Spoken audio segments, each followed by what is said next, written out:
నువ్వు రెడీగా ఉండు. ఈ రోజే మనం ఊరు వదిలి వెళ్ళిపోదాం. లేసిపోతుంది దీని గురించి ఖచ్చితంగా లేసిపోతుంది. అమ్మా నాయనా నీకెందుకు అంత టెన్షన్?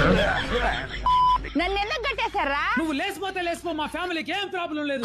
రేపు భోజనాలు అయిన తర్వాత లేసిపో. నీ పెళ్లి భోజనాల్లో దుమ్ము రావడానికి 2 రోజుల నుంచి పస్తున్నావు. నైనా నన్ను అర్జెంట్ గా తీసుకెళ్ళిపోండి. నేను ఇక్కడ ఒక్క క్షణం కూడా ఉండలేను. ఎందుకో ఏం బాధపడబాక, నేను ఇప్పుడే వస్తున్నా. అల్లుడు నువ్వు అయిపోయావురా. అబ్బా ఆ మామా అల్లుడు ఏమైంది?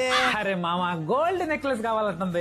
రేట్లు వేరే పెరిగిపోయి. గోల్డ్ నెక్లెస్ అంటే కష్టం కదా మామా. సరే నేను 1,00,000 రూపాయలు ఇస్తాలే. వద్దు మామ, పంపి చేస్తానా. చూడు అల్లుడు, మా ఇంట్లో కూడా మేము ప్రశాంతంగా ఉండాలా లేదా చెప్పా.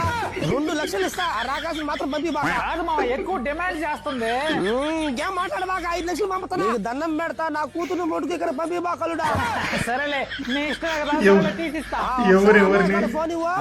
ఎవరెవరిని అల్లుడు, ఆ బతిమాలుతున్నారు? కూతుర్ని కానీ ఎవరన్నావంటే వచ్చి నీ అంత చూస్తా. చూసుకోలేకుంటే మా ఇంటికి పంపించేసి జీవితాంతం మా ఇంట్లోనే పెట్టి చూసుకుంటాం. మామ అంత మాట అనబాకు. సరేలే మీ కూతురు నచ్చిందే తీస్తా. సరే నాన్న బాయ్. చూసావా మా నాన్న ప్రేమ? చూసా అమ్మో పిచ్చి పిచ్చి ప్రేమ.